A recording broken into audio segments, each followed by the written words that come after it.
Muchas gracias. Vamos a continuar los principios limitadores del ius punendi. Nos habíamos quedado en el principio rector número 8, referente al principio de proporcionalidad de la pena. Acabamos los principios y retomamos aquellos que lo habíamos preterido para el día de hoy, es decir, el principio de legalidad y el principio de proscripción de analogía.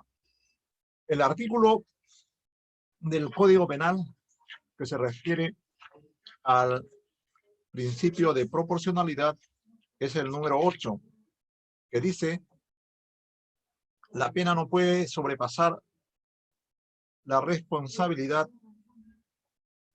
por el hecho. Esta norma no rige en caso de reincidencia ni de habitualidad. Es lo que se llama el principio de proporcionalidad. La pena no puede sobrepasar la responsabilidad por el hecho. ¿Por qué hecho? Por el hecho típico, antijurídico y culpable. Cuando hablamos de proporcionalidad nos estamos refiriendo a la medida de la pena. A la medida de la pena en condiciones de razonabilidad. En la medida en que la pena cumple funciones utilitarias para el Estado, la pena tiene que ser una pena razonada, una pena ponderada, ajustada a la culpabilidad y a las exigencias sociales de la misma. Acá se coloca mucho en el discurso doctrinario dos clases de proporcionalidad. La proporcionalidad abstracta, genérica, y la proporcionalidad concreta, la proporcionalidad aplicada. La proporcionalidad abstracta es la que está en el tipo penal. Si el tipo penal dice que para el homicidio la pena es de 8 a 15, ahí hay una relación cuantitativa de 8 a 15 años, de forma tal que el legislador ha colocado un criterio de proporcionalidad flexible, no el sistema de las penas tasadas, que señalan que la pena será 15 años, 25, no. La proporcionalidad que rige nuestro sistema es la del sistema alemán, español, que colocan penas con un móvil flexible para que el juez lo adapte ya cuando aplique proporcionalidad concreta. La proporcionalidad abstracta, entonces, es la que lo define el legislador. Es una proporcionalidad en la que se colocan quantums de pena y que se exige, con base a este principio, que deba haber un mínimo y un máximo. El principio de proporcionalidad está, obviamente, en contra de las penas indeterminadas, que lo teníamos en nuestro código del año 1924, en la que la norma a veces para algunos delitos no fijaba un máximo, solamente decía el mínimo. Las penas indeterminadas han sido consideradas inconstitucionales, porque estas se completaban en la medida en que la evolución de los efectos de la pena en el procesado iba ya determinando para el juez la duración de la pena, lo cual obviamente afectaba el principio de seguridad. Entonces, el principio de proporcionalidad de las penas, en su acepción abstracta o genérica, es la que está establecida en el Código Penal y tiene rangos diversos, desde penas muy cortas, que se castigan con un máximo de 2 años de pena privativa de libertad, hasta penas intermedias. Penas intermedias cuyo monto cuantitativo va de 2 a 4, de 4 a 6 o a 8. Y apenas altas superan el rango cuantitativo de 8 años. Pueden ser altas de 8 a 15, de 15 a 25, cadena perpetua. Las penas sumamente elevadas, como de la cadena perpetua, no gozan del criterio de proporcionalidad. Esas sí son penas tasadas. Es una rémora de los estadios ya superados del derecho penal, en la que se colocaban penas indeterminadas en grados extremos. Para adecuar la pena de la cadena perpetua, el Tribunal Constitucional, mediante sentencias de inconstitucionalidad, ha determinado que la cadena perpetua también debe tener un mínimo. Y el mínimo, obviamente, está dado por los 35 años, y un máximo está dado en función a la revisión que se haga de la cadena perpetua. De modo tal que se considera de que no hay una cadena perpetua de por vida, ¿no? Debido a los desarrollos jurisprudenciales del Tribunal Constitucional en esta materia. El otro ámbito de diferenciación en el criterio de proporcionalidad está dado por la proporcionalidad concreta, que es la que corresponde ya al juez. Lo plantea el fiscal como órgano persecutor del delito y el juez lo define, tomando en cuenta una serie de criterios, ¿no? Tanto el de la culpabilidad, la lesividad del hecho, las necesidades político-criminales de mantener a la persona interna para lograr su resocialización, de forma tal que el criterio de proporcionalidad abstracta es un criterio que se va construyendo en la mente del juez con base a una serie de factores que él debe tomar en cuenta, ¿verdad? No será lo mismo una pena para aplicar a una persona reincidente que la pena a aplicar a una persona que por primera vez comete un hecho delictivo en condiciones de, supongamos, un dolo eventual, urgido por determinadas circunstancias que le llevaron a cometer el delito, etc. La proporcionalidad abstracta entonces está en función al trabajo de integración que tiene que hacer el juez entre el supuesto delictivo a nivel culpable y las necesidades de aplicación de pena que derivan de la propia naturaleza del procesado, de los fines político-criminales, de la cantidad de culpabilidad que el sujeto haya cometido, y también debe ser tomado en cuenta de las posibilidades del Estado para brindar fines sociales a través de la pena. Carecería de sentido que el juez aplique siempre las penas en su extremo máximo, sin tomar en cuenta la capacidad carcelaria que tiene el Estado para atender a una gran cantidad de personas. Lamentablemente, en este punto de proporcionalidad concreta, existen una serie de fallas en el órgano, en las diferentes instancias jurisdiccionales. No se toman en cuenta criterios de prevención especial resocializadora, ni el tiempo que un determinado procesado requerirá para someter su actitud, su comportamiento a criterio de respeto por la norma. No se hacen análisis de pronósticos en ese sentido, de forma tal que las penas se siguen determinando con base a criterios de culpabilidad y con base muchas veces a razones extrajurídicas como el impacto social del delito, las necesidades de la sociedad, para aplicar pena que no son criterios prácticamente válidos para determinar pena mediante el criterio de proporcionalidad concreta. ¿En qué momento falla la proporcionalidad abstracta? Decíamos que la proporcionalidad abstracta radica en la labor del legislador. El legislador es el que define los delitos y el que coloca penas.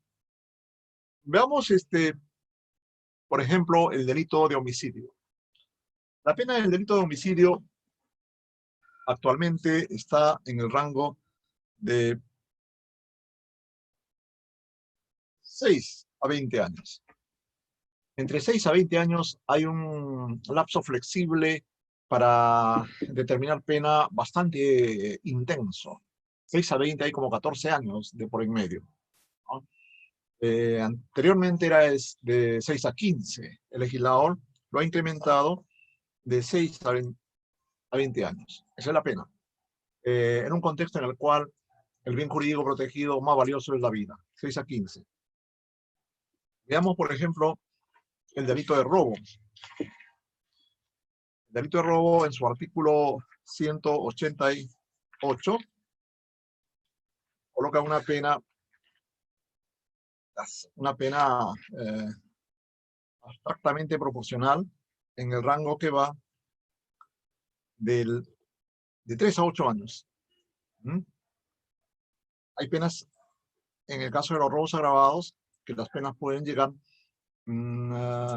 hasta 20 años. ¿Ah?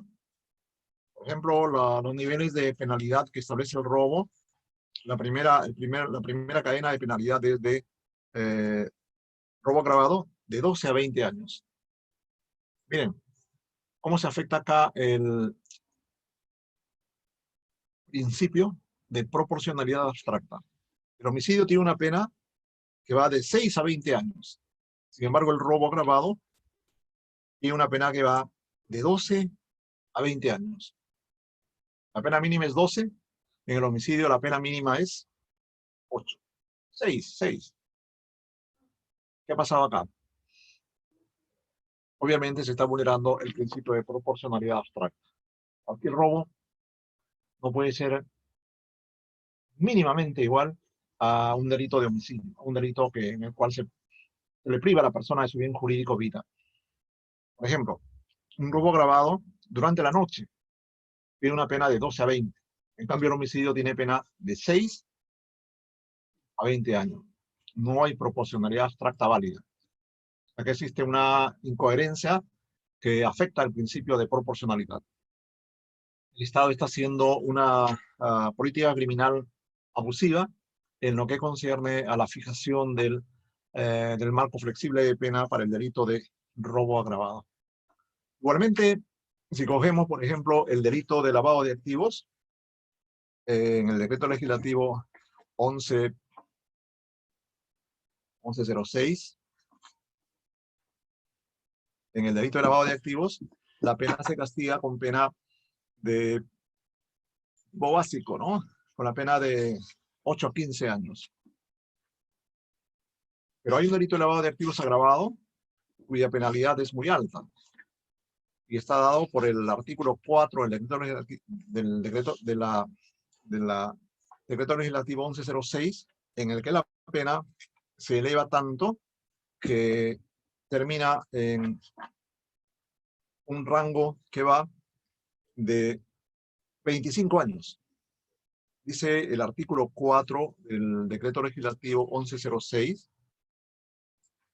dice: la pena será privativa de libertad no menor de 25 años cuando el dinero, bienes, efectos o ganancias lavados provienen de la minería ilegal. Entonces, el tipo penal de lavado de activos que dice: el que convierte, transfiere dinero, bienes, efectos o ganancias cuyo origen ilícito conoce o debía presumir con la finalidad de evitar la identificación de su origen, incautación o decomiso. En este caso la pena es de 8 a 15. Cuando este tipo de lavado de activos, ya sea en la ya sea en la modalidad de conversión o en la modalidad de encubrimiento, tiene como delito fuente, como actividad criminal, la minería ilegal, la pena se eleva a 25 años. 25 años, y el extremo mínimo, en este caso, sería 10, porque la circunstancia agravante, la primera circunstancia agravante del artículo 4 dice: la pena será privativa de libertad no menor de 10 ni mayor de 25. Perdón, será no menor de 10 ni mayor de 20. Pero cuando el dinero, los bienes, derivan de la minería ilegal, la pena será no menor de 25. Se entiende que la pena cae entonces de 10 a 25 años. Vayamos, doctores, al delito de minería ilegal, para ver si se cumple o no el principio de proporcionalidad que establece el tipo penal. El delito de minería ilegal está regulado en el artículo 307, A y B.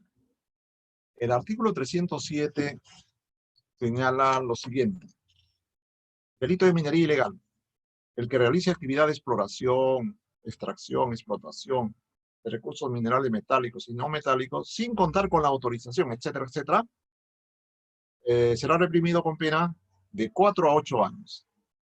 Miren, minería ilegal, 4 a 8 años. Tipo básico de lavado de activos, la pena es 8 a 15 años. 8 a 15. A ver, sumemos los mínimos. El lavado de activos, el tipo básico es 8. El delito de minería ilegal, en su tipo básico es 4. 8 y 4, 12. El extremo de pena máximo de lavado de activos es 15. El delito de minería ilegal, su extremo máximo es 8. 15 más 8, 23. Sumando cuantitativamente el quantum de pena de ambos delitos, no nos llega a la cantidad que dice la circunstancia agravante, que la pena, en el caso de que el lavado o los activos deriven de la minería, sería 25 años, de 10 a 25 años. Acá existe también lo que se llama una aplicación excesiva de pena abstracta fijada por el legislador. El Código Penal está llena de ejemplos en los cuales se colocan penas excesivas para las conductas que no tienen necesariamente, en el caso de otros delitos, un reproche de alto injusto penal. De otro lado, la proporcionalidad concreta está dada en función a las decisiones que asumen los juzgadores, ¿verdad? Los jueces penales. Cuando los jueces penales no toman en cuenta circunstancias atenuantes y se basan solamente en las circunstancias agravantes, obviamente que están afectando el principio de proporcionalidad concreta. O cuando consideran que las circunstancias atenuantes no tienen mayor incidencia, igual se incurre en esa violación del principio de proporcionalidad en su escenario dimensión concreto. Este principio de proporcionalidad, entonces, da cuenta de la suficiente cantidad de pena que se hace merecedor el sujeto infractor de la norma penal, tanto a nivel abstracto como a nivel concreto. Y esto tiene que ver con las necesidades también político-criminales del Estado. Como dije hace un momento, la proporcionalidad de pena abstracta estará en función a las capacidades que tenga el Estado. Pues no puede de manera discrecional colocar penas muy altas para delitos que son muy masivos. Por ejemplo, por penas muy altas como lo que sucede acá, ¿no? Para delitos de robo, de hurto, para delitos de colusión, peculado. Imagínense que las penas de la colusión peculado lleguen a los 25 años. Sería pues una situación en la cual el Estado tenga capacidad para asumir esos costos. Además de todo lo que ello significa, la aplicación de penas extremadamente grandes, ¿no? El derecho penal se pervierte, porque la pena tiene que ser una pena adecuada a un tiempo necesario para resocializar al interno, que es lo que dice nuestro título preliminar. Penas pensadas solamente por el deseo de castigar con cadenas perpetuas, con 35 años, obviamente que afectan sensiblemente no solo la situación del procesado, sino la calidad democrática de una sociedad. El otro principio, claro, el principio de proporcionalidad en cuanto a la proporcionalidad concreta es tomado en cuenta también con base a los artículos 45 y 46 del Código Penal. En esos artículos, el 45 y el 46, se toman en cuenta criterios específicos para individualizar pena, que deberán ser merituados por el juez para aplicarlos completamente a la situación de cada procesado. Sobre todo el artículo 45, que hace mención a las carencias sociales que hubiera sufrido la gente, su cultura y sus costumbres, al igual que los intereses de la víctima. Esto sobre todo en delitos de contenido social, delitos cometidos por personas de bajo nivel económico o de cultura incipiente o de culturas tradicionales que no han tenido acceso a los valores de la cultura oficial u occidental, que es la que inspira el Código Penal. Otro principio limitador del ius puniendi está dado por las funciones de la pena. Artículo 9 de nuestro Código Penal. Vamos a ver. Las funciones de la pena, dice el Código Penal, son la función preventiva, protectora y resocializadora. Las medidas de seguridad persiguen fines de curación, tutela y rehabilitación. Esas son las funciones de la pena. Es decir, ¿para qué está la pena? ¿Para qué existe? La función es ¿qué papel cumple la pena? La pena, dice nuestro artículo 9, cumple función preventiva, protectora y resocializadora. Preventiva, ¿preventiva de qué? Preventiva de delitos, ¿no? Y faltas. La prevención está en esa dirección. Los tipos penales que contienen conductas y fijan penas se orientan a prevenir delitos. Claro, acá no se aplica lo que dice la tesis del funcionalismo, que dice que el derecho penal en realidad no protege nada, porque el derecho penal llega después. El derecho penal no tiene por qué llegar antes. Eso no es función del derecho penal. El derecho penal no fija, el derecho penal no establece función protectora material ante la comisión de los hechos delictivos. El derecho penal no llega y no tiene por qué llegar también antes del delito, porque los delitos se cometen en circunstancias en las cuales el derecho penal todavía no se activa. Esa es la característica de la materia penal.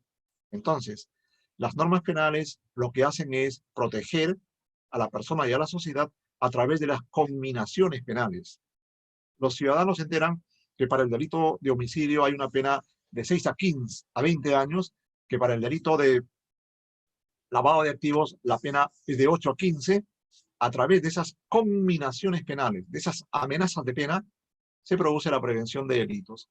Que esa prevención nunca haya sido verificada o demostrada que en realidad se cumple, ese es otro tema. Pero no le endilguemos, no le coloquemos al derecho penal funciones que nunca ha tenido, ¿no? Es decir, la función material de prevenir fácticamente la comisión de delitos. Por lo tanto, no es correcto decir que el derecho penal no protege el bien jurídico porque llega tarde, que siempre va a llegar tarde. Esa es su característica. Quien tiene que llegar antes es la prevención primaria, la prevención social, la prevención que tiene que hacer el Estado de cerrar esas brechas de desigualdad, de dar condiciones de ascenso social y de movilidad a las personas, de proveerle de condiciones de vida dignas.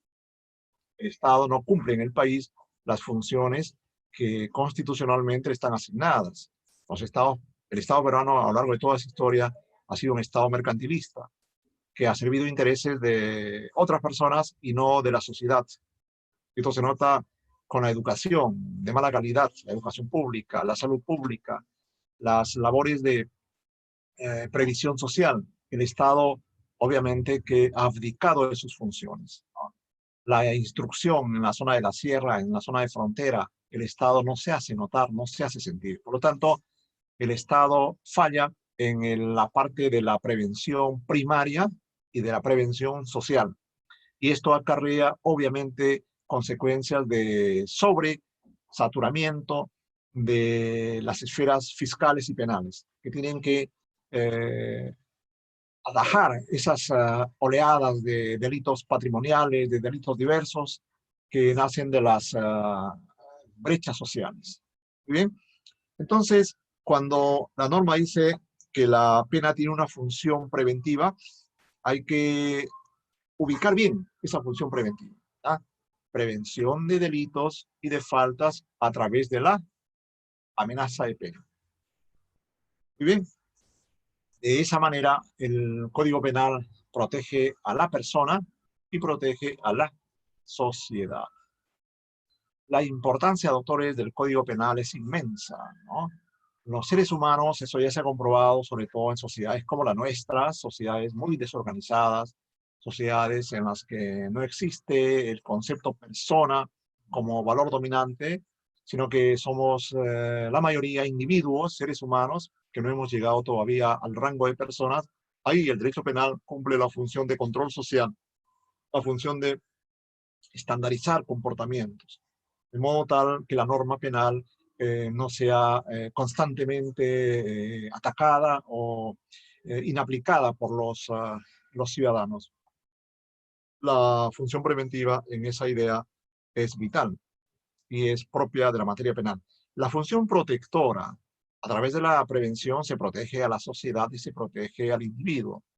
Cuando se protege más a la sociedad y se afecta al individuo, estamos, como decíamos en la clase anterior, frente a un derecho penal de salvaguarda social, frente a un derecho penal defensista, ¿no?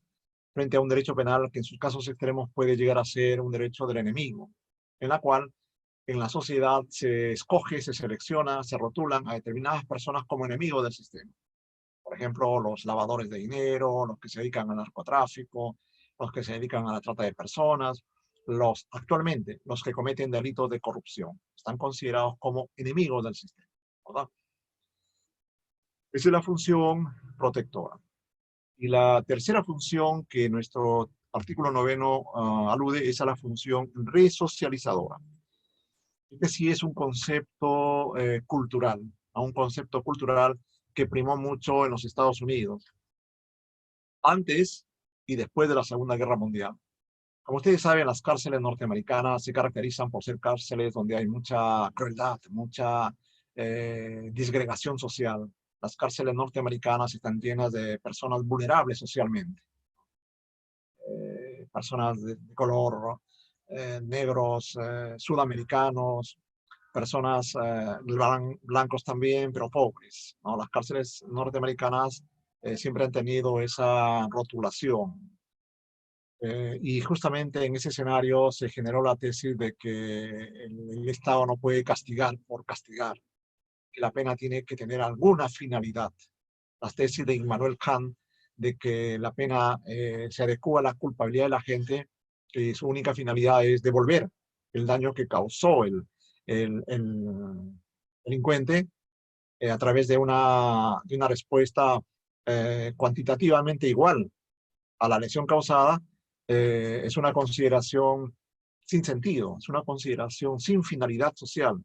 Tener a las personas en las cárceles para que cumplan privación de libertad bajo un esquema de castigo fue la tendencia que en los Estados Unidos recibió un severo rechazo. Y ahí se elevó la voz para decir las cárceles tienen que tener una función social. Los internos que ingresan a las cárceles lo hacen porque no han tenido oportunidad para socializarse. De ahí viene el nombre resocialización, la función resocializadora.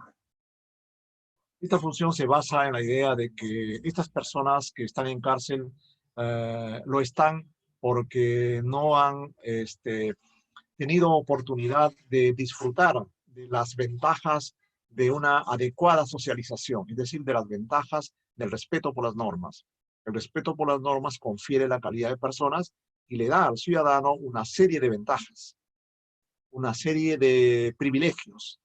Por ejemplo, las personas que pagan sus impuestos, las personas que cumplen su rol de padre, las personas que constantemente están interactuando en la sociedad para promoverla, para enfatizarla, que están participando correctamente en la vida política, esas personas son ciudadanos que tienen calidad de vida superior a aquellas personas que se apartan del sistema, aquellas personas que se dedican a actividades delincuenciales, aquellas personas que a través de subculturas se oponen al sistema.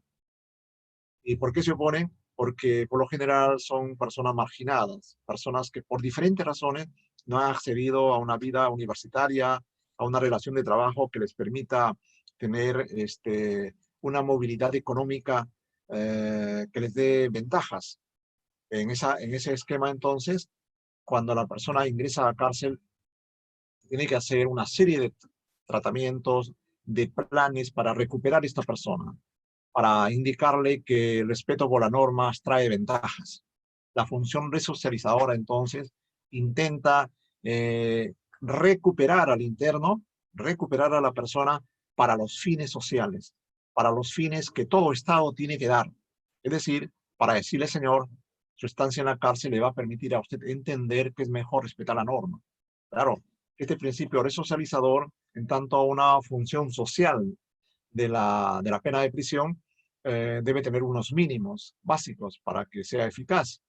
Porque no será así, obviamente, que la resocialización se convertirá en un fraude, se convertirá en una situación de imposibilidad de realización. Les decía, por ejemplo, que en las cárceles alemanas, austriacas, danesas, las cárceles son lugares bastante limpios, ¿no? Son lugares en los que los internos tienen posibilidad de desarrollar sus talentos, sus habilidades, en condiciones de dignidad, ¿no? Cárceles que semejan algo así como un hotel de 3 estrellas, ¿no? Con muchas ventajas y con posibilidades para que la persona se sienta bien. Y es en ese escenario que la persona marginada, que la persona que no ha tenido oportunidades para respetar la norma, se va a dar cuenta que si adquiere habilidades, si se prepara, si se perfecciona como persona, ese escenario de vida va a ser común para él, fuera de la cárcel. Entonces, la resocialización le trata de dar valores a la persona, le trata de dar habilidades, le trata incluso de hacerle profesional dentro de la cárcel, pero en condiciones de humanidad, en condiciones de salubridad, en condiciones de educación. Obviamente en el Perú es una fantasía, es un sueño, ¿verdad? Las cárceles que tenemos son lugares de depósito para las personas, lugares de depósito y de castigo. Bajo ese esquema difícil que los internos se adapten a los planes resocializadores bajo la idea, bajo la finalidad de regresar al medio social a efectos de convertirse en personas. La resocialización entonces exige una serie de requisitos, tanto de infraestructura, de logística, de economía, de cambio de actitud del interno, de cambio de actitud del personal penitenciario, del director del penal, de forma tal que estas personas consideren de que su función es sumamente altísima, es una función elevada, recuperar personas que han delinquido, para mostrarles las bonanzas del respeto por las normas, para socializarlos. Es un gran reto que en el Perú casi siempre está destinado al fracaso por las condiciones de hacinamiento, por las condiciones de promiscuidad, por el tipo de las cárceles que tenemos, y la sociedad y los medios de comunicación constantemente están apoyando esa idea de cárceles infierno, ¿no? Los medios de comunicación constantemente dicen el interno tiene su celda alfombrada, ¿ah? El interno tiene un televisor en su celda. De eso se trata, pues. Tiene que tener condiciones de vida que le permitan a él comprender que el respeto por las normas le va a dar eso y mucho más. Pero los medios de comunicación tremendistas que tenemos en el Perú, los sectores de opinión, consideran eso como un privilegio, una cosa que no debe darse en las cárceles. Es decir, siguen con la idea de que las cárceles son sitios de castigo en condiciones de infrahumanidad, lo cual es absolutamente perverso y está lejos de la lógica de funcionamiento del sistema penitenciario y de la inspiración de la idea de la resocialización.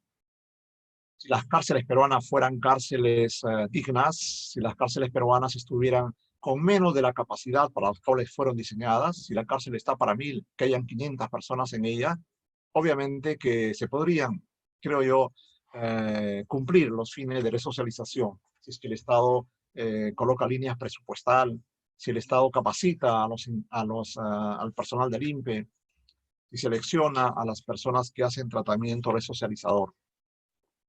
Este tema es en el Perú un tema de una expectativa casi utópica de lograr la resocialización. Por lo demás, afecta a la resocialización la propia convicción del interno, ¿no? El interno que es castigado en el penal, el interno al cual se le priva de las visitas familiares, el interno al cual se le priva de salud, ¿no? Porque las cárceles ningunas tienen, creo yo, salvo que me equivoque, personal médico permanente, algunos de ellos ni médico tienen personal sanitario que se retira a las 5 de la tarde y lo que suceda de las 5 hasta el día siguiente, obviamente que es una cuestión de sálvese quien pueda, ¿no? Le agarra a la persona una apendicitis, le agarra a la persona una trombosis pulmonar, la persona pues muere, porque las posibilidades de que salga del penal por decisión del director de hospital, ese es un esfuerzo pero casi infrahumano, ¿verdad? Los directores de penal por lo general son personas bastante temerosas de adoptar decisiones discrecionales, ¿no? Entonces, el tema de la resocialización es en el Perú todavía un reto para asumir, ¿no? Resocialización que está a cargo del Ministerio de Justicia y de las personas que trabajan en estos fines. La pena también dice nuestro artículo 9, más que la pena, el artículo 9 dice, las medidas de seguridad persiguen fines de curación, tutela y rehabilitación. ¿Ah? Las medidas de seguridad no buscan resocializar, buscan curar, tutelar y rehabilitar.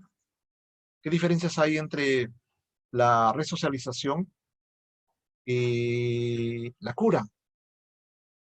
Es que las medidas de seguridad se basan en otro presupuesto de funcionamiento. Las personas a quienes se les coloca medidas de seguridad son personas que son inimputables, personas que no tienen capacidad penal para entender el delito que han cometido, la culpabilidad del hecho que han cometido. Para estas personas aplicarles pena no tiene sentido, porque si la pena busca resocializar, ¿cómo vamos a resocializar a personas que jamás van a entender los fines resocializadores? A personas que, por ejemplo, cometieron un delito en circunstancias de psicosis, de demencia senil, a los retrasados mentales que violaron sexualmente. A estas personas la pena con ellos no cumple ningún efecto. Al contrario, los va a traumar mucho más. Para ellos, la finalidad del Código Penal dice que es la curación. Ahí igualmente nos enfrentamos al dilema de que en el Perú no existe el centro de tratamiento adecuado para este tipo de personas que han cometido delitos en situaciones de anomalía psíquica, grave alteración de la conciencia, déficit de inteligencia. Los pocos establecimientos especializados que hay, pues están sobrepoblados, ¿verdad? De forma tal que muchas veces el tratamiento se hace fuera, o los jueces envían al penal a personas inimputables, lo cual constituye una vulneración a los derechos fundamentales del individuo. La función de curación exige entonces también igual presupuesto, centros médicos especializados e informes constantes por parte de los directores de hospitales o de centros especializados al juez para que se tomen las medidas adecuadas. En este punto se considera de que se cuestiona el régimen indeterminado de las medidas de seguridad, porque no se puede saber cuándo la persona va a ser recuperada en sus condiciones de normalidad, ¿no? Felizmente la psiquiatría, a través de los fármacos modernos de mayor efecto, están logrando ventajas de curación.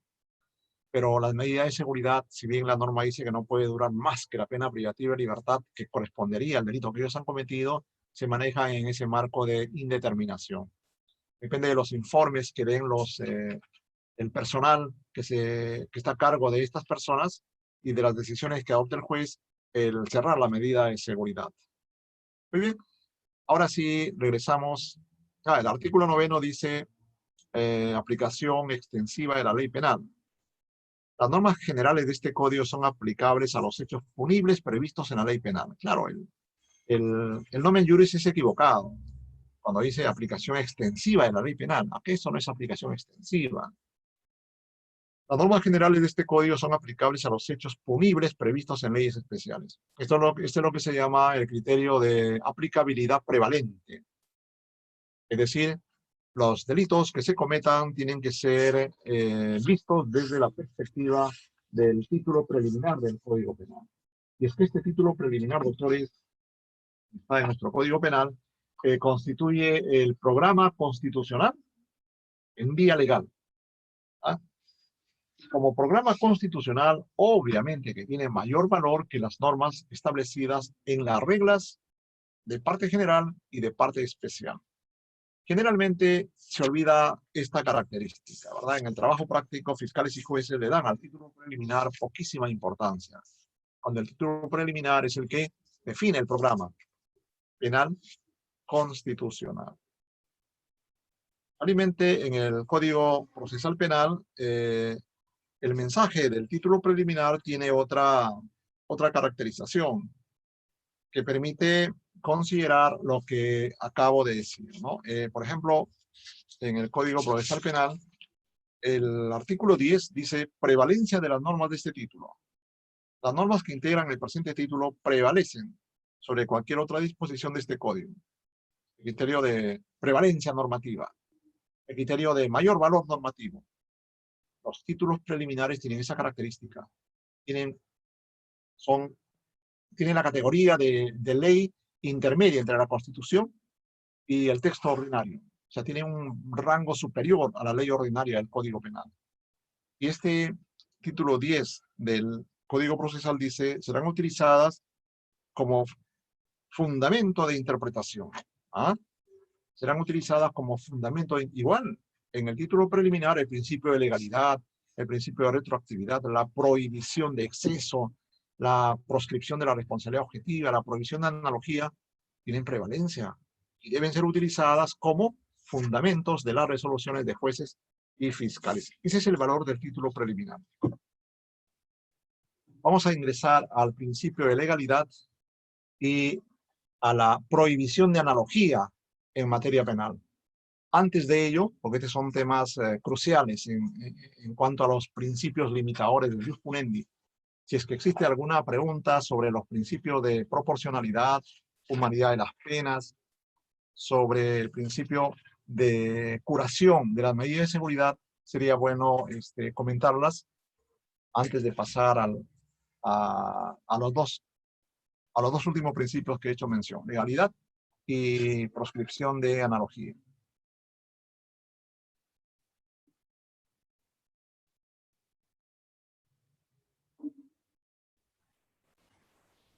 Estimados participantes, los invitamos a realizar sus preguntas. En caso si tienen alguna duda para comentarla relacionada a los temas ya citados por el profesor.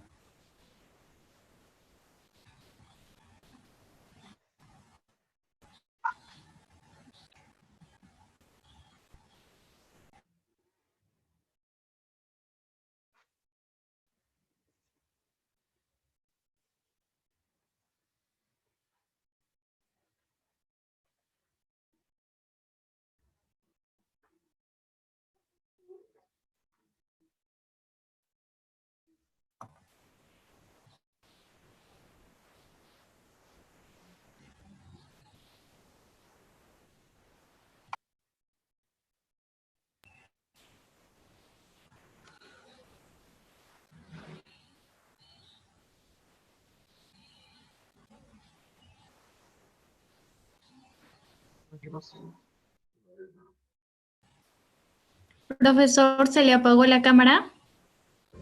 Sí, ya. Ahorita se instaló de nuevamente. Sí, ya está. Bueno, creo que al parecer no tiene ninguna duda sobre los temas que usted Continuamos. citó. Sí. El principio de legalidad es el principal criterio rector del Código Penal. Y por lo mismo se constituye también en el principal criterio limitador del ius punendi estatal. El ius punendi estatal como el poder que tiene el Estado para criminalizar, punibilizar y reprimir, encuentra en el principio de legalidad un límite formal y material. El principio de legalidad está definido en el Código Penal, en el artículo 2, que dice: nadie será sancionado por un acto no previsto como delito o falta por la ley. Nadie será sancionado por un acto no previsto como delito o falta por la ley. Debió decir por un acto u omisión, como lo dice el texto constitucional. Al momento, por la ley vigente, al momento de su comisión, ni sometido a pena o medida de seguridad que no se encuentren establecidas en ella. Este principio contiene lo que se llama el principio de legalidad del delito y el principio de legalidad de las penas. Este principio no siempre existió. No se lo conocía en Roma, no se lo conocía en Grecia, tampoco en la Biblia, en las partes que mencionan a la administración de la justicia, no había. Tampoco se lo conoció en el derecho penal medieval. El derecho canónico un poco que incorpora ciertas consideraciones del principio de legalidad cuando establece las infracciones y las sanciones, de forma tal que los monjes, las religiosas, podían atenerse a qué comportamientos asumir y qué otros comportamientos constituían pecados, blasfemias, atentados a los dogmas y a las reglas del Código Canónico. El Código Canónico en el mundo cristiano europeo entonces ya nos va dando ciertas modalidades de aplicación del principio de legalidad. Fíjense que estoy señalando que cuando se precisan cuáles son las infracciones y se señalan cuáles son las sanciones, ya estamos ingresando en el principio de legalidad, ¿no? Porque si no hubieran señalamientos escritos de lo que está prohibido y de las sanciones que acarrea esto, obviamente no hay principio de legalidad que valga. Porque el principio de legalidad tiene que ser conocido por todos y no bastan las tradiciones orales. De forma tal que en el derecho consuetudinario no podemos trabajar principio de legalidad. El origen del principio de legalidad podemos conciliar de que en cierta manera estuvo en el artículo 39 de la famosa Carta Magna, ¿no?, del año 1215, en la que los varones ingleses le plantean al famoso rey Juan Sin Tierra una serie de requisitos que él debe de asumir y respetar, ¿no? Recordemos que Inglaterra en esos tiempos era un país feudal. No es la Inglaterra que existe ahora, ¿no? Una Inglaterra altamente desarrollada y con estándares de justicia pues, dignos de imitar. Cuando los reyes ingleses empiezan a uniformizar los distintos principados, ellos asumen un poder fuerte, omnímodo, que hace que los varones, los condes, que están repartidos en distintas jurisdicciones de Inglaterra, ¿no?, se sientan amenazados por el inmenso poder que iba asumiendo el rey. Y entonces ellos, congregados, redactan un documento que se conoce como la Carta Magna, en la cual le dicen al rey que le hacen firmar esta carta, en la cual se señala que ningún hombre libre será aprisionado o despojado de sus propiedades y encarcelado salvo por juicios legales entre sus pares. Se ha querido ver como el inicio del principio de legalidad en esta descripción de las frases que los varones ingleses le hacen firmar al rey de Inglaterra en esos tiempos, ¿verdad? Ningún ciudadano, ningún hombre libre podrá ser apresado o despojado de sus bienes, salvo por juicio legal entre sus pares. Por cierto, que dada la estratificación social de las sociedades feudales, los pares eran la gente que tenía propiedad, la gente que tenía sus feudos, y por lo tanto solamente podrían ser juzgados por personas de ese mismo nivel, ¿ah? Los jueces tenían en su origen en Inglaterra un alto nivel social y económico, ¿no? No había jueces del sector del pueblo, de los artesanos, de los soldados, de los campesinos.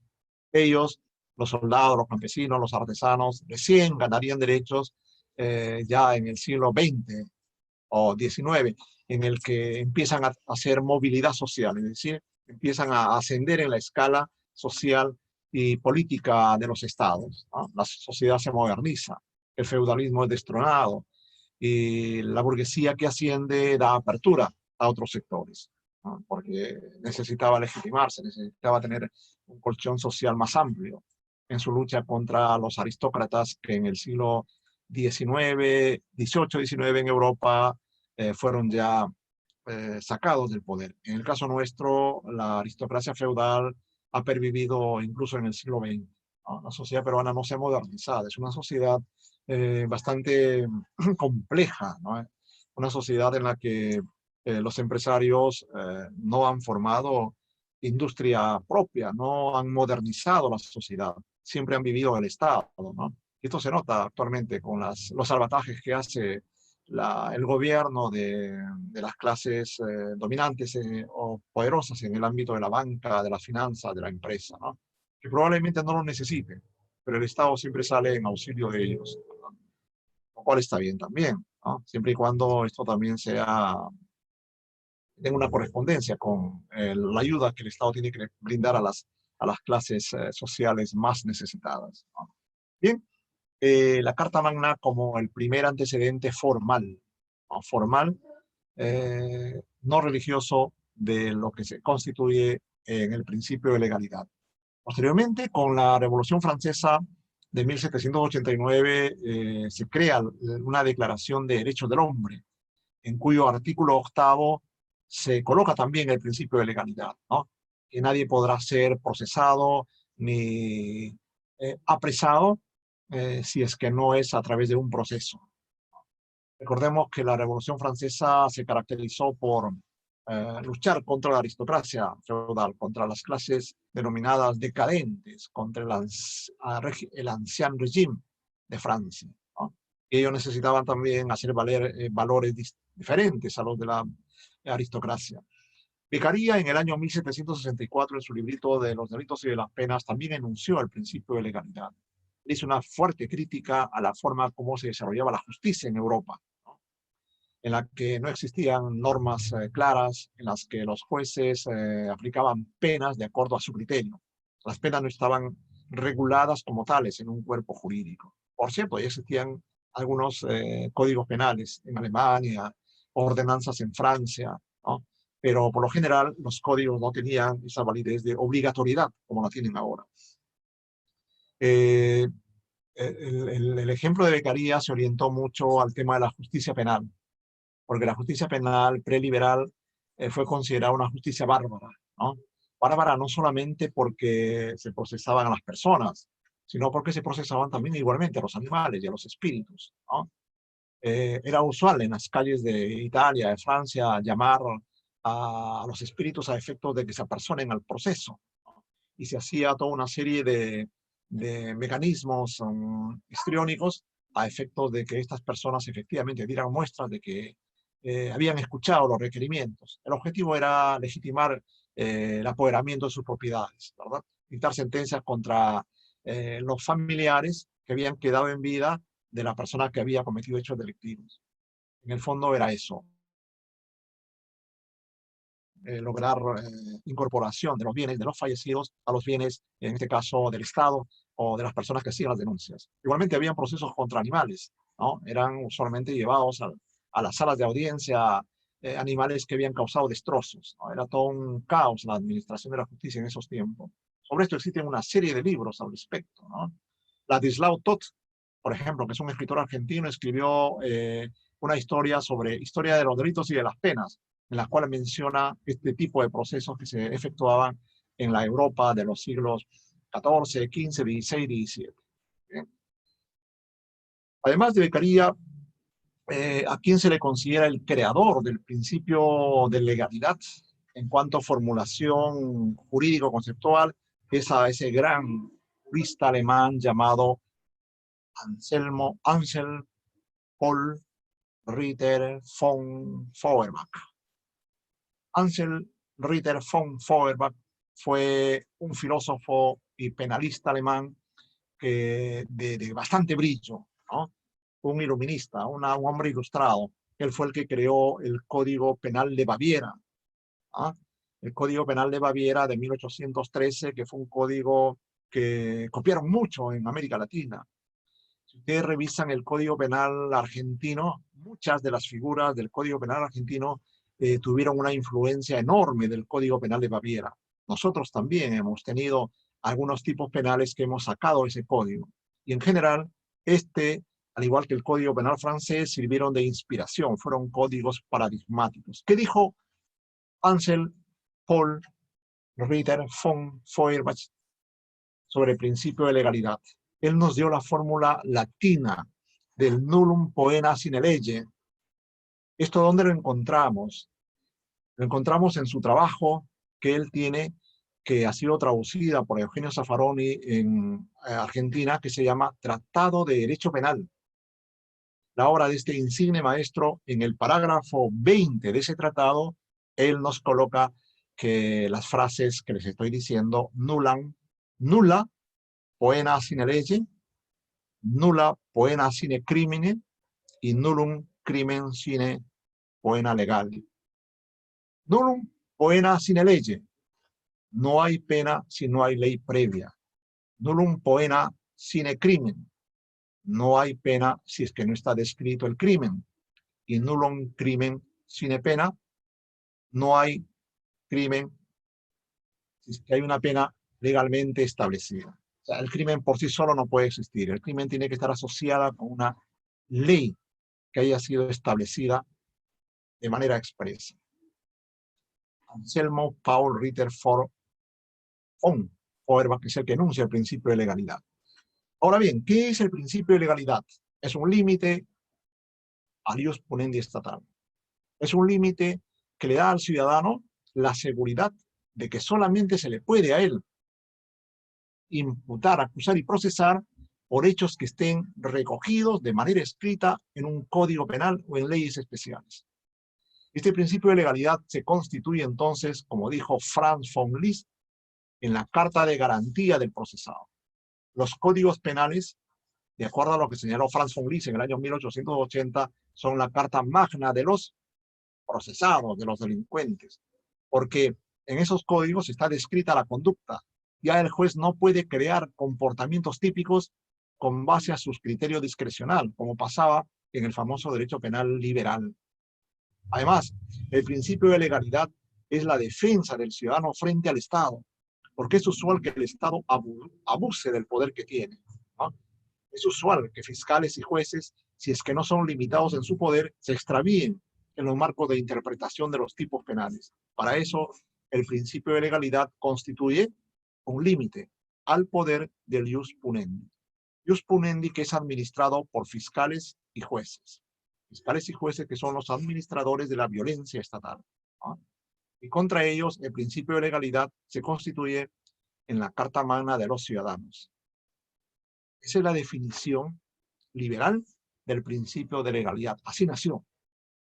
Posteriormente, la Constitución peruana, en el caso nuestro, le ha dado a la Fiscalía una función protectora de la sociedad, ¿no? Como está bien. La Fiscalía, el Ministerio Público tiene que cumplir esa función, proteger a la sociedad. ¿Y cómo se protege a la sociedad? Protegiendo a las personas. El Ministerio Público protege a la víctima y también está en la obligación de proteger al ciudadano, infractor de las normas, o al individuo infractor de las normas, en la medida en que la Fiscalía considere que se están vulnerando los derechos del ciudadano, por ejemplo, si no se le permite una defensa efectiva, por ejemplo, si se establecen condiciones de desigualdad procesal, la Fiscalía, con base a su función de proteger a la sociedad, está en el deber de restablecer ese equilibrio procesal, ¿no? Esto tiene que ver con lo que yo siempre digo, que en el Código Procesal Penal la idea no es dejarle sin pruebas al procesado. La Fiscalía debe interesarse porque el procesado ingrese al proceso con las pruebas que le permitan defenderse. De modo tal que las técnicas de litigación oral que se orientan a dejarle sin mecanismos de prueba al procesado es una litigación oral absolutamente injusta, absurda, inaplicable en un esquema de defensa de la sociedad. Muy bien. En este esquema, el principio de legalidad, ¿cuándo ingresó en los códigos penales? A través de los procesos de codificación en el siglo XIX. En el Código Penal de 1810, en los códigos penales alemán, italiano, pero usualmente el principio de legalidad no tenía fuerza vinculante, no tenía fuerza de aseguramiento. Tuvo que pasar las dramáticas experiencias de la Primera Guerra Mundial y de la Segunda Guerra Mundial para que el principio de legalidad se constitucionalizara, ingresara a las constituciones. En la Primera Guerra Mundial, doctores, se sucedieron una serie de genocidios, una serie de matanzas, ¿no? Que nunca fueron procesadas. No obstante que se hicieron certámenes, convenios, pero los criminales de guerra jamás fueron procesados por los delitos que cometieron. El Tribunal de Versalles se reunió, pero nunca procesó, por ejemplo, a aquellos que asesinaron 1,5 millones de armenios que durante la Guerra Mundial se limitaron a no participar en la guerra. a no seguir los dictados del Imperio Turco. Y fueron desde el aire, fueron victimados inmensas cantidades de personas, ¿no? Al igual que se ha sucedido, por ejemplo, recientemente en Camboya, ¿no? Donde varios millones de personas fueron desarraigados de su ámbito y llevados a trabajar en el campo, profesionales, clase media, y murieron varios millones de personas igualmente. Lo que sucedió en China, lo que sucedió en la Unión Soviética, ¿no? Con la inmensa cantidad de personas que fueron masacrados, victimados. Nadie habla sobre los derechos de estas personas que fueron victimadas. En suma, el principio de legalidad coge fuerza a partir de la Segunda Guerra Mundial, cuando en el año 1948 la Declaración Universal de Derechos Humanos lo incorpora en el artículo 11.2 de su carta. Igualmente hace la Convención Europea de los Derechos del Hombre en el año 1950, el Pacto Internacional de Derechos Civiles y Políticos de Nueva York del año 1966. Y las constituciones. Ingresa en la Constitución alemana del 47, en las constituciones italiana, española, e igualmente en la Constitución peruana, el principio de legalidad. Y en esa perspectiva ya tenemos constitucionalizado el principio de legalidad. Ya el ciudadano, la persona, puede hacer valer este derecho en el caso que se lo pretenda vulnerar en la vía de la praxis judicial, fiscal o forense. El principio de legalidad, entonces, es un principio rector que limita el poder del ius puniendi estatal, que sirve para fijarle límites formales al Estado abusivo. Bien, este principio de legalidad tiene varias expresiones, ¿no? Conforme a lo que dice Feuerbach, de la cual se cohesionó las expresiones o manifestaciones del principio de legalidad. Feuerbach dice nullam poena sine lege, o sea, no hay pena sin ley. Eso tiene que ver con el principio de la lex previa, ¿verdad? La manifestación, la primera manifestación del principio de legalidad es de que tiene que haber una ley previa para que exista delito, y para que exista pena, y también para que exista proceso. Primera manifestación del principio de legalidad, ¿verdad? La lex previa. Si no hay ley previa, obviamente no hay delito. No se pueden crear delitos sin ley. Acá no vale las leyes secretas. No, las leyes secretas se pueden aplicar en el ámbito militar. Y eso es cuestionable también, ¿verdad? Para contados casos. Pero la ley que rige en materia penal es que la ley haya sido promulgada por el órgano competente, que digo, haya sido redactada y zanjada por el órgano competente, con indiferencia si lo promulga o no el Ejecutivo. Por eso en el Poder Legislativo donde tiene que crearse estas leyes escritas, la lex previa. La otra manifestación del principio de legalidad es la ley escrita, ¿verdad? La ley tiene que estar redactada en un documento. Debe ser previa al hecho delictivo. No hay hechos delictivos antes de la ley. El delito no existe por sí en el conflicto. El conflicto es conflicto social, pero para que sea delito tiene que haber previamente una ley. La ley crea el delito, como dicen los criminólogos, ¿no? Que consideran de que los delitos no existen en la realidad. Lo que existen son conflictos individuales, sociales, con el Estado, pero el delito nace con la ley. Y esa ley tiene que ser escrita.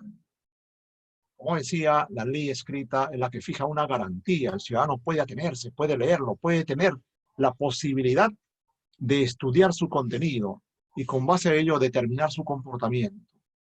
La otra manifestación del principio de legalidad es la ley cierta, la lex certa.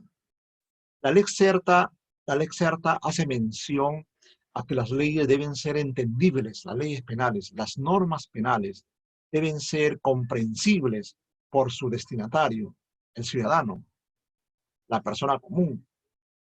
De forma tal que bajo esta manifestación de la lex certa se cuestiona, se afecta el principio de legalidad si es que las normas son indeterminadas, si las normas están construidas con conceptos jurídicos imposibles de descifrar, Si se hace un uso excesivo de conceptos técnicos, la Lex Certa señala o determina que los tipos penales tengan que ser redactados de manera comprensible, no que se prescinda de consideraciones generales o abstractas, porque la ley penal tiene que tener cierto margen de abstracción, cierto margen de generalización. Si bien Napoleón decía que la ley tiene que ser concreta, casuística, específica, eso no es posible, porque como todos sabemos, la constante realidad delictiva haría colapsar esos tipos penales, ¿verdad? Es por eso que el tipo penal requiere de cierta generalidad, de cierta abstracción, para que tenga capacidad de absorber nuevos comportamientos delictivos. Claro, siempre y cuando esté limitado por el tema de la inaplicación de analogía, que como lo vamos a ver es un límite también a la labor incesante de tanto del juez o fiscal como del legislador, que le establece al legislador que sus tipos penales, la redacción que emplee, deba ser interpretable y no permita interpretaciones por vía de analogía. Entonces, la Lex Certa es un mensaje dirigido al legislador, ¿verdad? La Lex previa, la Lex escrita, es también un mensaje dirigido al legislador. Hacia ellos toma como destinatario estas manifestaciones del principio de legalidad.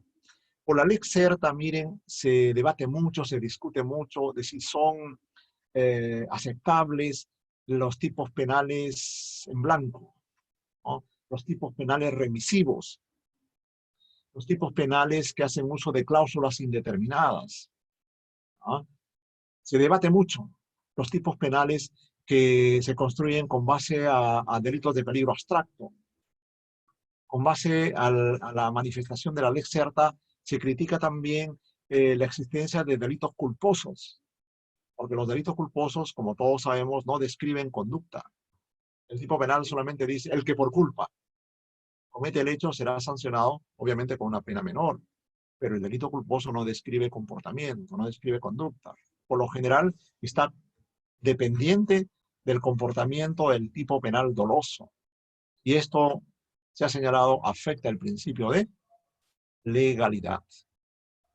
Porque la norma tiene que ser cierta, tiene que estar descrita, redactada de forma tal que el ciudadano pueda atenerse a qué es lo prohibido y qué es lo permitido.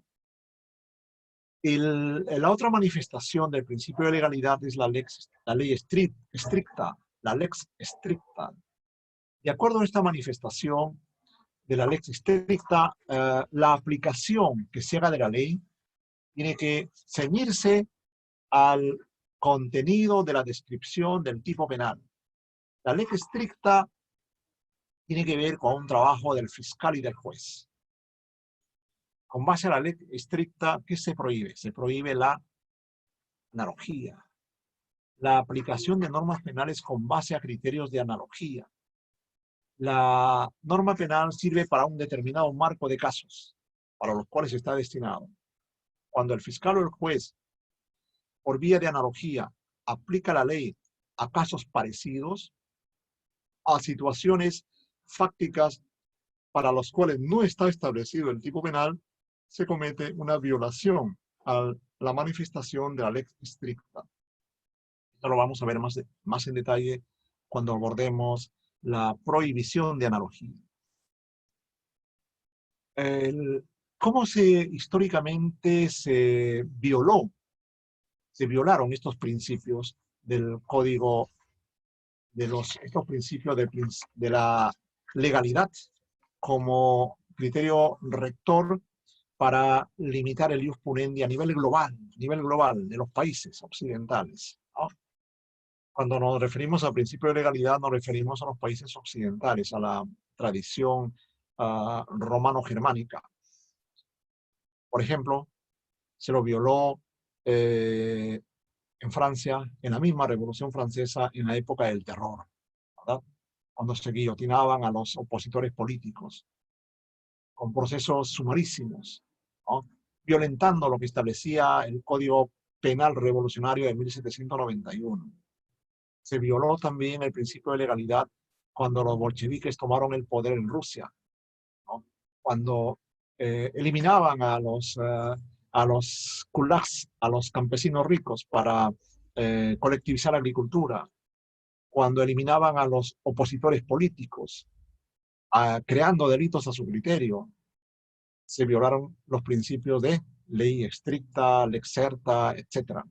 Se violó también en la época del Tercer Reich, cuando se modificaron los códigos penales, el Código Penal alemán y algunos códigos penales de reinos alemanes, para establecer que el delito era lo que el sano sentimiento del pueblo alemán así lo determinaba. Se violentó el principio de legalidad para cometer una serie de crímenes. Se violentaron los principios de legalidad igualmente en los procesos de Nuremberg. En el proceso de Nuremberg que se dio en Alemania para justiciar, para saldar cuentas con los criminales nazis, se violentó el principio de legalidad. Porque a estos señores, una serie de procesos que duraron desde noviembre del año 45 hasta el 47 y algo más, se los procesaron a una serie de cadenas de dirección y de mando del partido nazi, con base a delitos tales como delitos contra la paz, delitos contra la humanidad, que previamente no estaban regulados en norma.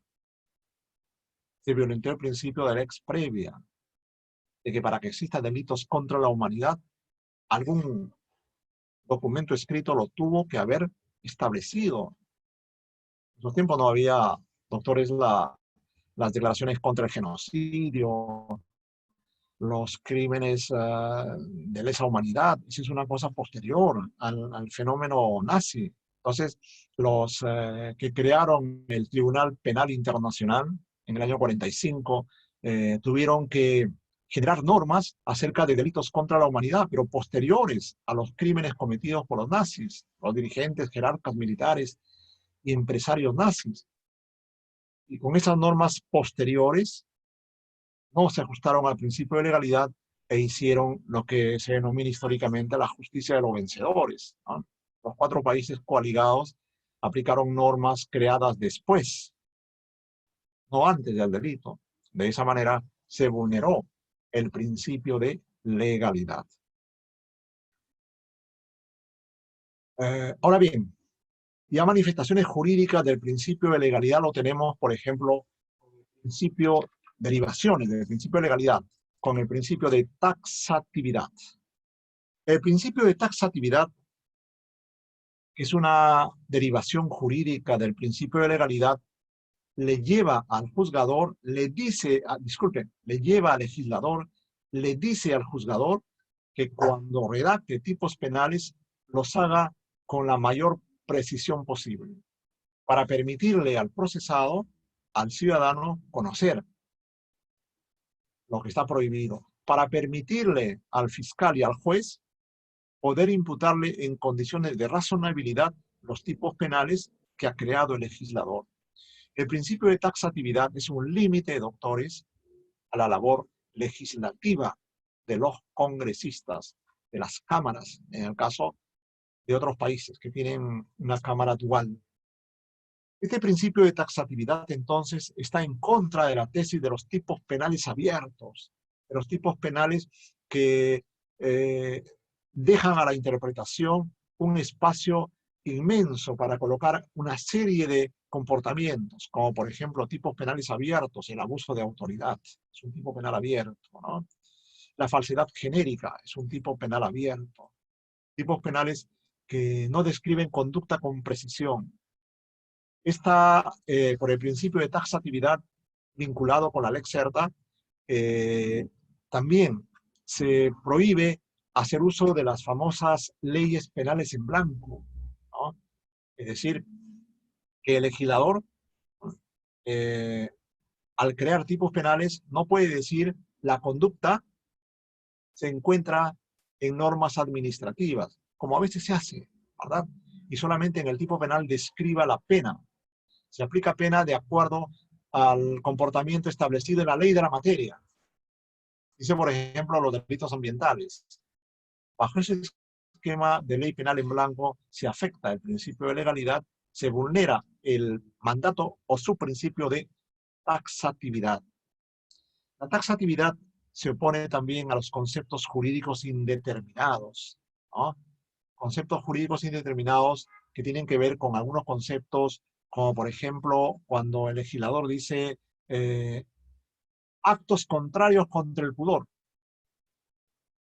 ¿Cuáles actos contrarios contra el pudor? Ese es un concepto indeterminado. La palabra acto es que precisen dentro de un ámbito de relativa abstracción, que cambiemos el lenguaje. La palabra actos pueden ser inmensos. ¿Qué es un acto contra una persona? No le dé la mano, sino le coge el hombro. ¿Qué son actos contra el pudor? El acto contra el pudor puede ser una mirada lasciva. ¿Es un acto contra el pudor? ¿A qué criterio de razonabilidad queda sometido el concepto acto contra el pudor? Estos son conceptos jurídicos imprecisos que el mandato o su principio de determinación exige que deba de focalizarse, llenarse con el más factible de interpretar. Es también un concepto derivado del principio de legalidad, el principio de tipicidad. ¿Ah? Así como el principio de taxatividad se dirige al legislador, el principio de tipicidad se dirige al fiscal y al juez, ¿verdad? Para que haga un juicio descriptivo y de valor con base a lo que exige la función, que es el trabajo del fiscal o del juez, tienen que hacerse con base a estándares de razonabilidad, sin colocar pasiones, sin colocar prejuicios, sin guiarse por instrumentalizaciones políticas. El fiscal o el juez tienen que hacer el juicio de tipicidad con base a profesionalismo, con el manejo de los conceptos y las categorías de la parte general. El principio de tipicidad como juicio reflexivo, razonado, que el órgano persecutor del delito hace, tiene que estar sometido a criterios de objetividad y profesionalismo, viendo en el supuesto fáctico que esos componentes del supuesto fáctico se correlacionan en una relación perfecta con el tipo penal. De faltar algún elemento en el elemento fáctico, fáctico, descriptivo y normativo, de faltar algún elemento exigido por el tipo penal, obviamente que el principio de tipicidad fallaría. No podrían subsumirse en los tipos penales comportamientos a los que les falta, por ejemplo, la calidad de funcionario público, un delito de infracción de deber, a los que les falta, por ejemplo, la calidad de cosa mueble ajena en un delito de hurto o de robo. Es otra derivación jurídica del principio de legalidad la prohibición de analogía. Esto lo vamos a ver a continuación. La cuarta derivación del principio de legalidad está relacionado a la prohibición de retroactividad. Como decíamos, la ley previa significa que solo hay delito si previamente hay una ley dictada por órgano competente. A partir de ese momento, la ley rige para el futuro. La ley penal no puede aplicarse a hechos anteriores. Si, por ejemplo, ahora está permitido que se casen entre familiares, ¿ah? Está permitido comprar y vender dólares. El día de mañana se dicta una norma que castiga, que criminaliza y castiga el matrimonio entre primos, ¿ah? Que criminaliza y castiga la compra y venta de dólares. Y se pretende aplicar estas normas hacia atrás, a lo sucedido durante el año 2020 que estamos vivenciando, o a lo sucedido el día de ayer. Obviamente que eso no está permitido por el principio de legalidad en su manifestación de la prohibición de retroactividad. ¿Cuál es el fundamento de esta prohibición de aplicar normas a sucesos anteriores? El principio de seguridad jurídica. porque el ciudadano no tendría que atenerse, se cometerían hechos abusivos. La norma al aplicarse a sucesos que no fueron previamente descritos con antelación generaría obviamente un derecho penal abusivo, arbitrario. Entonces, el principio de prohibición de retroactividad de normas penales juega acá como un límite al exceso en la aplicación del ius punendi. Pero hay un criterio que dice que sí es posible aplicar las normas penales si es que éstas resultan favorables al procesado. Miren, qué interesante. En materia penal, el principio de favorabilidad rige como una causa para que la norma penal sea retroactiva. Es un tema de amplia polémica en el Perú. Se lo acepta en los círculos doctrinarios e incluso hay algunas legislaciones que así lo establecen. Nuestro Código Penal y la Constitución peruana lo ha incorporado como una regla a tomar en cuenta en las tipificaciones de los hechos. La Constitución del año 79, doctores, la Constitución en el año 79 señaló que era aplicable en el caso de conflicto de leyes penales lo más favorable al reo. Esto señaló la Constitución del año 79. Y con base a esta Constitución se dio el Código Penal del año 1991. Posteriormente, la Constitución del año, la Constitución del expresidente Fujimori estableció una norma distinta.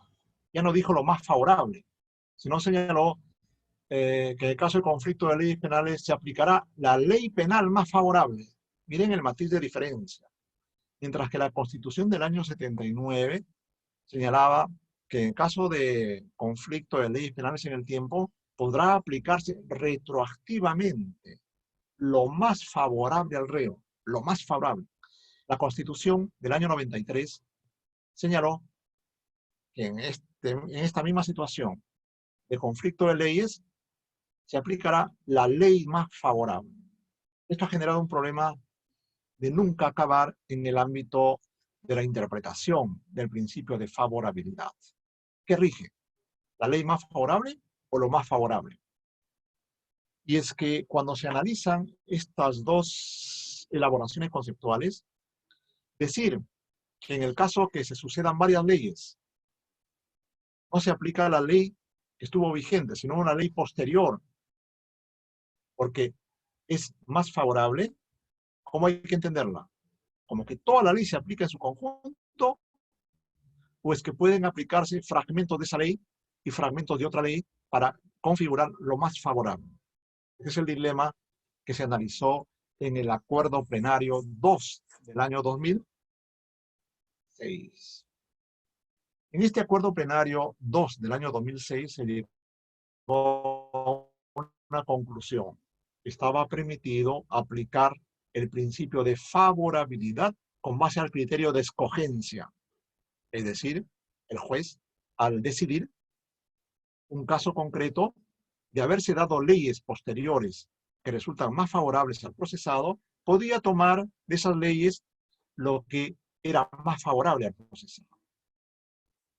Eso fue una decisión en mayoría de la Corte Suprema.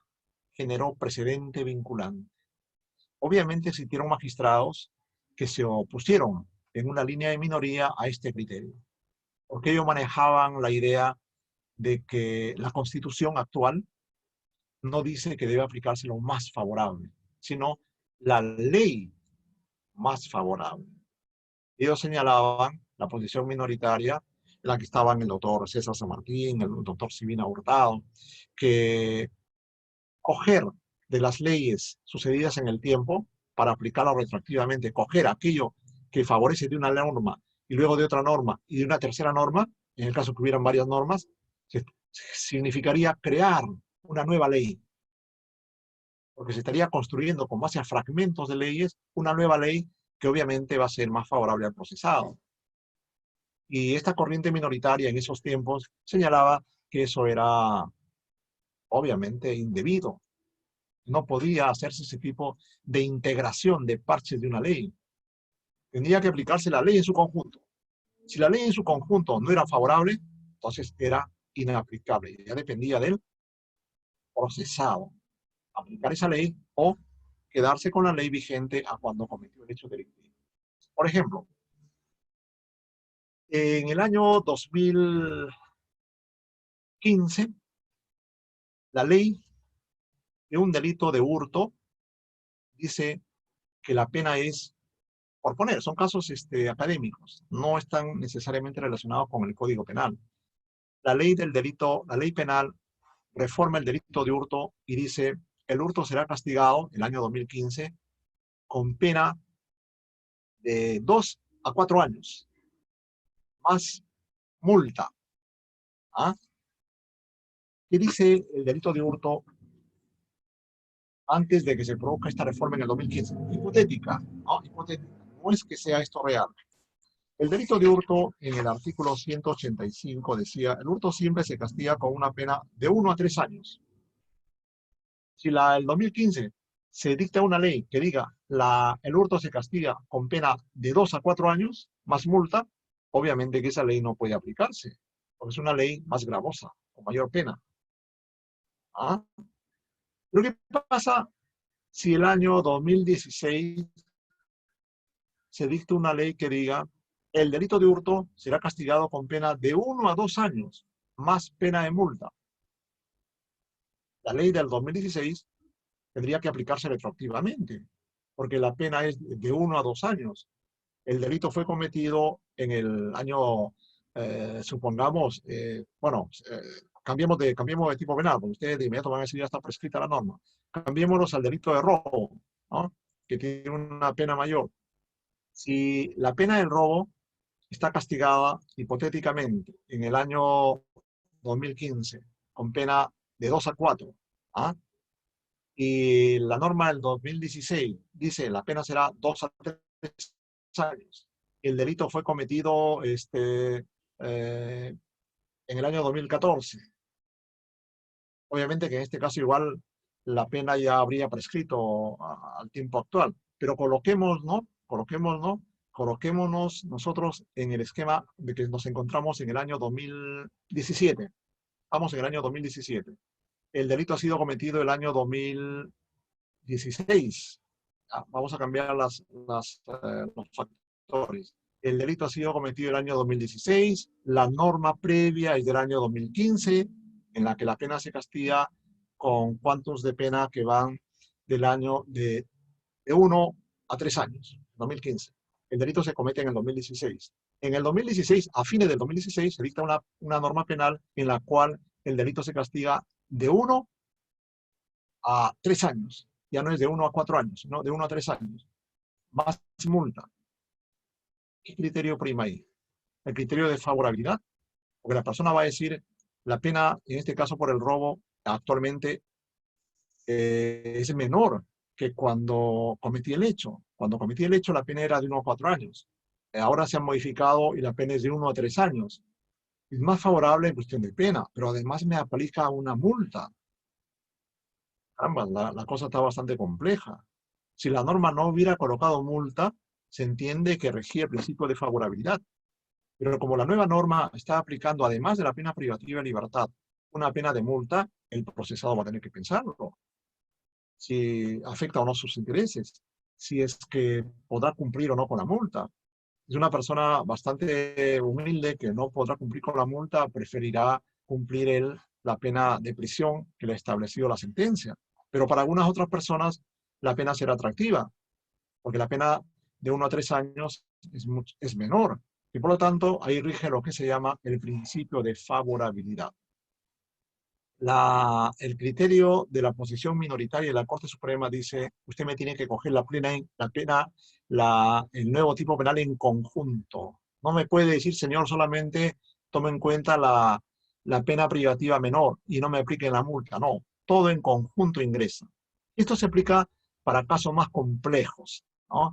En la que de delitos también más graves, en los casos de corrupción, de tráfico de drogas, en que leyes posteriores disminuyen la penalidad y resultan más atractivas para aplicarse al caso anterior. Pero en contra, colocan inhabilitaciones, colocan penas de multa, que hace difícil la retroactividad de la norma.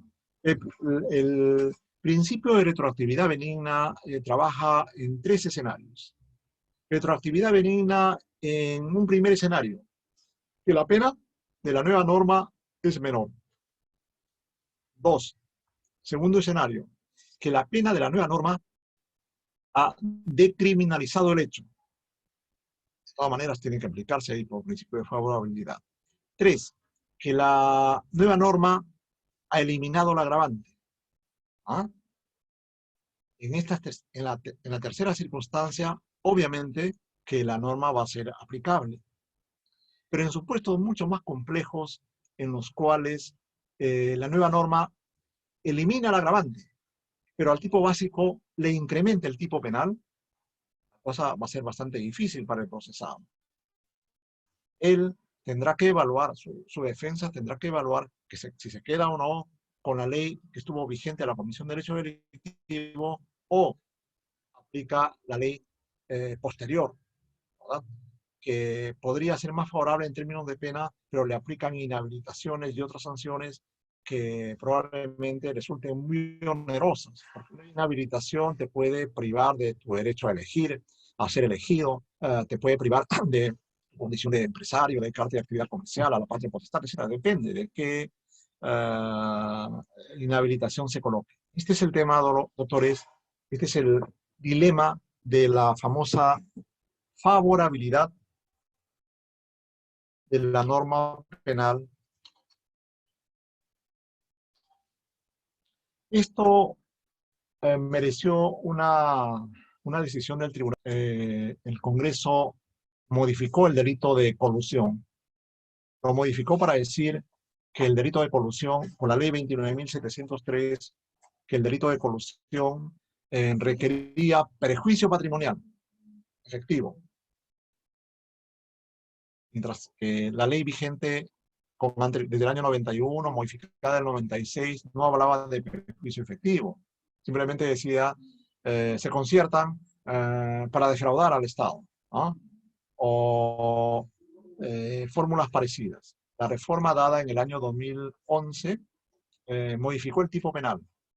Y si es que no se daba la sentencia del Tribunal Constitucional, fácilmente las defensas habrían invocado esta norma para decir el tipo penal pide perjuicio patrimonial.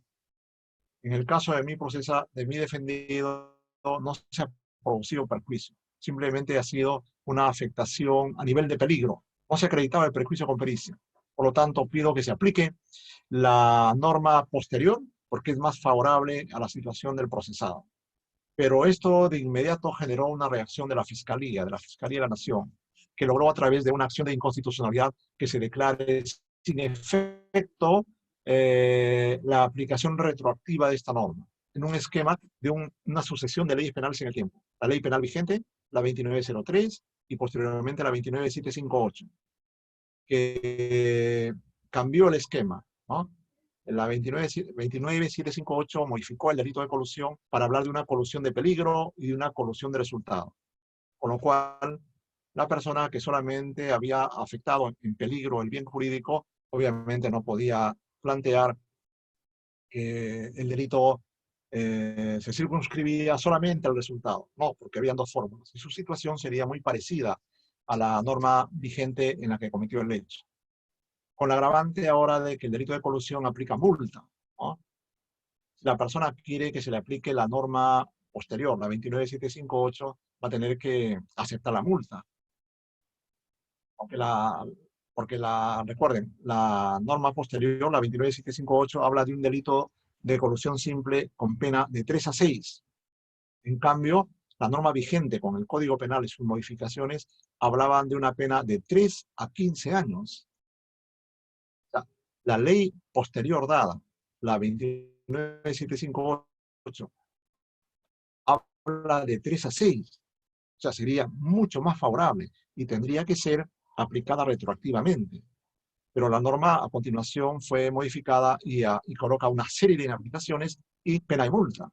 la posición que dice que por principio de unidad de la norma, la ley tiene que aplicarse toda en su conjunto, no escoger una parte de cada norma, es una posición que tiene bastante aceptación en el discurso académico. Hay muchas personas que han escrito sobre esta materia, ¿no? Pero igualmente, la ley, el principio de favorabilidad con base al criterio de escogencia es un precedente vinculante que está ahí, ¿no? Está ahí para ser debatido y para que las personas que manejan este criterio, sobre todo las defensas, lo invoquen. ¿Muy bien? Este es en cuanto al principio de legalidad. La analogía, la prohibición de analogía, aunque el tiempo no nos va a alcanzar. ¿Ah? Abrimos una, eso lo vemos entonces la próxima clase que tenemos. Abrimos un rol de preguntas, ¿ya? Muy bien, profesor. Tiene dos preguntas acá en el chat de preguntas y respuestas. ¿Desea que las lea o...? No, yo lo leo, a ver. Vamos a ver. Acá. ¿Podría explicar los principios de necesidad y merecimiento de pena? 2. ¿Considera usted que la aplicación de la ley tercia por parte de los tribunales es una violación al principio de legalidad? ¿Sería una violación al principio de reserva de la ley? ¿Sabe de algún caso peruano donde se haya aplicado la ley tercia? A ver. Primero, los principios de necesidad y merecimiento de pena. Estos principios de necesidad y merecimiento de pena no están incorporados en forma expresa en el título preliminar, pero los podemos ubicar en el principio de proporcionalidad, ¿no? El principio de proporcionalidad concreta. Por cierto, que el principio de necesidad y merecimiento de pena son postulados jurídico-dogmáticos. Una vez que el hecho ha quedado típico, antijurídico y culpable, ya de por sí deriva un criterio de merecimiento de pena, ¿verdad? Porque la culpabilidad ya es el preludio para la determinación judicial de pena. No obstante, en nuestro Código Penal y en otros códigos también se han colocado filtros para que la reacción del Estado no sea tan abrupta. Y esos filtros están determinados por las famosas causales de exclusión de pena, ¿no? O los comportamientos exclusorios de pena. Por ejemplo, en el caso de los delitos de encubrimiento, ¿no? Encubrimiento personal, encubrimiento real. Las penas que pueden llegar, en estos momentos, no los tengo en la mano, pueden llegar a 4 años, 6 años, 8, o más, dependiendo de la gravedad del encubrimiento, que ya le hace a la persona merecedor de pena. Encuentran un filtraje, encuentran una restricción. Si es que, por ejemplo, el encubrimiento es realizado por una persona, dice la norma el 406, muy allegada a la persona que cometió el hecho delictivo. En esos casos, no hay necesidad de aplicar pena, ¿no? El criterio de muy allegado al que se refiere el artículo 406 permite hablar de la necesidad de pena. ¿Qué necesidad de pena hay para aplicar a una persona que tiene estrechísimos vínculos con el que ha cometido el hecho delictivo? Es su esposo, por ejemplo, es el padre, es el hijo. El concepto está debatible, está en función a los límites de la frase relación estrecha con la persona que cometió el hecho delictivo. Vamos a ver. El artículo 406 se refiere al encubrimiento personal y real. Dice: están exentos de pena los que ejecutan cualquiera de los hechos previstos en los artículos 404 y 405 si sus relaciones con la persona favorecida son tan estrechas como para excusar su conducta. La norma emplea la palabra son tan estrechas. El término estrecho no es un término jurídico, no es un término feliz empleado por el legislador, ¿no? Hay que hacer un rastreo para ver de qué legislación se copió el modelo. Porque, por ejemplo, estrechos, es decir, personas muy allegadas, personas que tienen una vida en conjunto, sin necesidad de discutir el significado semántico del término. Estrechos, podríamos decir que son las personas que viven juntos, las personas que están en una relación de matrimonio, de paterno-filial. Pero ¿será relación estrecha la que tienen los novios, por ejemplo? Los enamorados, Es un tema en bastante debate. Y que acá fiscales y jueces no han aceptado. Porque igual, seas enamorado o seas novio, igual pasa adentro por encubrimiento. Y esto hemos tenido oportunidad para ver que las cosas suceden así. Otra situación en la cual no hay merecimiento de pena son con las excusas absolutorias que plantea el artículo 208 para los casos de los daños, de los daños que se producen entre personas, como dice el tipo penal, igualmente allegadas, pero a través de otro concepto que emplea el tipo, ¿no? Dice, no son reprimibles sin perjuicio de la reparación civil los hurtos, apropiaciones, defraudaciones o daños que se causen los cónyuges, concubinos, ascendientes, descendientes y afines en línea recta, el consorte viudo, etc. La justicia absolutoria, la excusa absolutoria no se aplica cuando el delito se comete en contextos de violencia contra las mujeres. Esta es la exclusión, esta es la salvedad. En ese caso no hay criterio válido de que no se va a aplicar la pena por criterio de innecesariedad. Ahora, la otra pregunta es, ¿la ley tercia por parte de los tribunales es una violación al principio de legalidad y una violación al principio de reserva de la ley? ¿Sabe de algún caso donde se haya aplicado? Esta ley tercia se aplicaba en muchos casos. Después del acuerdo plenario, se aplicaron en una gran cantidad de procesos penales, asumiendo el criterio justamente del acuerdo plenario. Ahora, que eso sea correcto, y eso es otro tema, ¿no? La defensa siempre va a plantear que eso es legítimo, ¿no? Porque dada la situación, cómo se legisla en el Perú, las normas casi siempre tienden a agravar. Y cuando colocan condiciones de favorabilidad en materia de pena o de agravantes o de atenuantes, siempre acompañan un complemento que hace difícil la aplicación de una pena retroactiva, de una norma retroactiva. Eso quizá le dé más fuerza a los que consideran que la escogencia es conforme al acuerdo plenario, es lo que está permitido, ¿no? Si yo soy abogado y defiendo a una persona, obviamente que eso lo voy a argumentar. Ahora, jurídicamente, técnicamente, ¿cuál es lo correcto? Si dijéramos que lo correcto es el famoso principio de unidad de la ley, entonces de inmediato atacaríamos. ¿De qué unidad de la ley hablamos? O sea, ¿existe criterio de unidad de la ley? ¿Dónde está establecido eso? Sigue siendo igualmente un criterio académico, un criterio argumentable. Yo creo que en ese punto los dos puntos de vista, las dos opiniones tienen valor, ¿no? Ya depende de en qué posición te encuentres. Como decía, pues, Protágoras, ¿no? La verdad depende de las necesidades que tenga el interlocutor. La verdad, por ejemplo, del juez es la verdad que el juez quiere crear. La verdad del fiscal es la verdad que el fiscal trata de hacer valer. Y la verdad de la defensa es la verdad, pues, de su cliente, ¿no? No existen verdades absolutas. Es la verdad de la contingencia, la verdad aproximada. E igual pasa con el tema de qué prima académicamente, el principio de la escogencia o el principio de la unidad de la ley. Hay otro que dice, en la ley penal en blanco, antes, claro, si es que se parte del criterio de que el principio de escogencia posibilita que a través de parches creemos una nueva ley, ese sí es un argumento fuerte, ¿no? Porque esto genera cuestionamiento al principio de reserva. Porque con base al principio de reserva, solo el órgano legislativo es el único que puede crear leyes para ser aplicadas, ¿no? Si nosotros hacemos parches y decimos esta es la ley aplicable, obviamente que hay una vulneración al principio de reserva.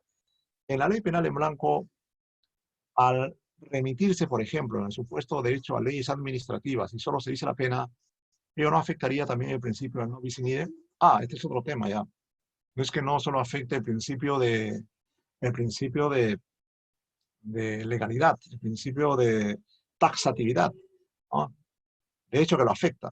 Pero si ingresamos al ley sin idem, ese es otro planteo, otra interpretación. Habría que analizar la identidad de fundamento, ¿no? La identidad de persona de fundamento, fundamento o bien jurídico protegido. Ese es un tema que escapa ya a las posibilidades de este curso y dada las urgencias del tiempo, que quizás podríamos desarrollar en otra oportunidad.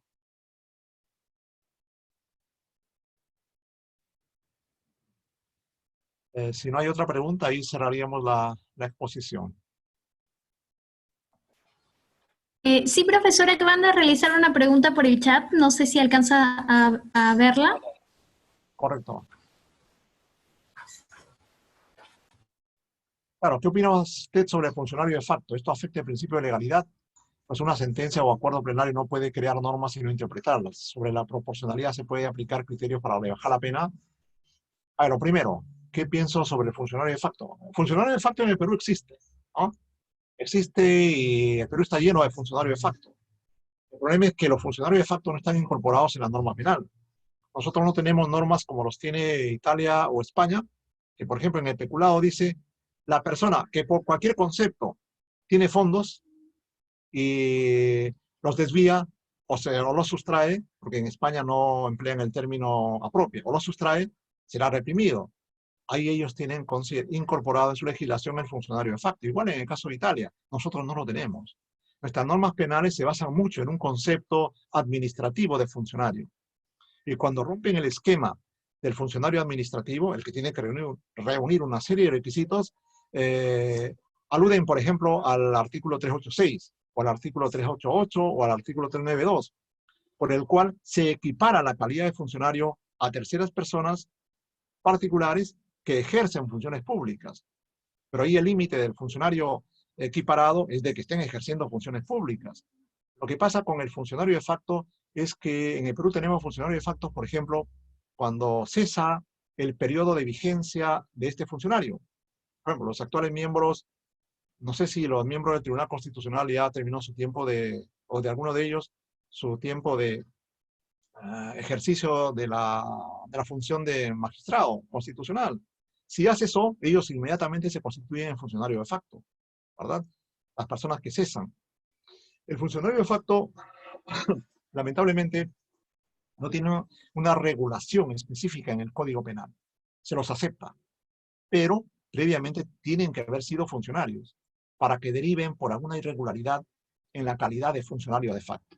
Por ejemplo, en el caso de Vladimiro Montesinos, a él se le consideró que era autor del delito de peculado.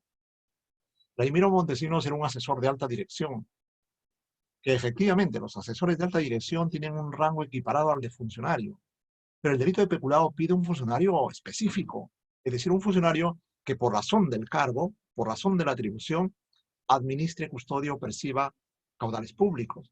Y esa no era la situación del señor Montesinos. Él no tenía dentro de sus facultades esos vinculadores jurídicos, por lo tanto, no podía ser autor del delito de peculado, así le llaman funcionario de facto. El delito de peculado no admite la tesis del funcionario de facto. Tendría que crearse algo parecido. El legislador lo puede hacer. Agregar en el tipo penal, en el tipo 426, 425, 425 del Código Penal, aquellas otras personas que por alguna razón ejerzan funciones o servicios públicos. Por ejemplo, ahí estaríamos ingresando a un concepto material de funcionario, es decir, al particular que ejerce funciones o servicios públicos. ¿Ah? Gracias.